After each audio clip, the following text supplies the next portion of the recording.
Police in Hong Kong have arrested dozens of protesters and fired rounds of pepper pellets after hundreds hit the streets over a controversial national anthem bill. You're looking at live pictures now of protesters gathering at Causeway Bay amid heavy police presence. Demonstrators started gathering since about 2 hours ago, chanting pro-democracy slogans. Meanwhile, hundreds of riot police are still at the Legislative Council building as lawmakers debate a second reading of a national anthem bill that would criminalise abuse of China's national anthem. Now, our correspondent Wei Du joins us live now from Hong Kong's Causeway Bay.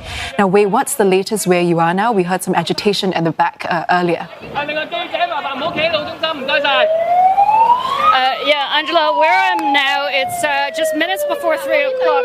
All of a sudden got a bit more volatile. That's because a lot of people have been surrounding this area where police have pulled about 100 protesters aside to be booked. And minutes before 3 o'clock, they got into some bickering with the police at the scene, and the police responded by threatening the crowd more arrests. And they've since pulled aside a few more people, and the crowd is now chanting, release them, release them.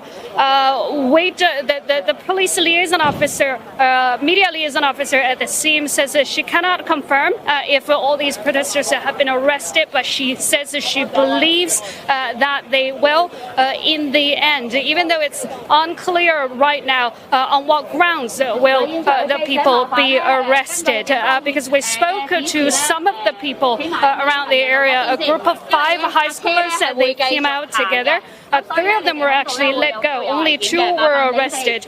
So there does seem to be some ambiguity as to what kind of action qualifies arrest. I might do note that most people who were arrested last year in the end were never charged. But that said, if the police liaison officer turns out to be correct, we're looking at a pretty big arrest here, close to about 80 to 100 people. Angela. Now, Wei, it's not just at Causeway Bay. You also mentioned that there was a heavy police presence outside the legislature as well. But it appears that the protesters are not letting up. You mentioned a group of them tried to make it to LegCo earlier. Yeah, that was earlier at 1 o'clock. Hundreds of protesters streamed out of Hysan Place. That's a shopping mall nearby. They had wanted to march towards the Legislative Council. That's about 5 kilometers from here. But in the end, they didn't make it very far. All of them were stopped right here. There was another group trying to push towards LegCo from Central. That's where police fired pepper pellets. On a Facebook post, the police said it did so because people were tossing things onto the streets when police officers were coming in. It seems that the police's strategy this year was to keep the protests away from the high-risk targets, including the Legislative Council, government headquarters, police headquarters, and of course Beijing's liaison office here in Hong Kong. And after that few months of lull in the protests, it seems that the police were retrained. They're much better organized. They're much more proactive. So these 2 protests we saw, that's today and Sunday, they've been reasonably successful at containing the protests just right where they started.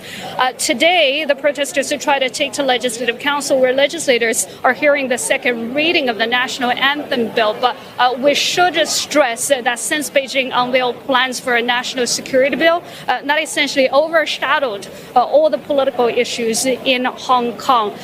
When we spoke to the people who are gathering, the bystanders here, a lot of them potentially also participated in the earlier protests. They say their concern is the overall sense of loss of civil liberty, loss of freedom of speech. And even though one gentleman did make a point to tell us that he feels that his entire family supports this national security bill, so there is a diverse range of opinion, even though it's hard to say which represents the majority here in Hong Kong. Angela.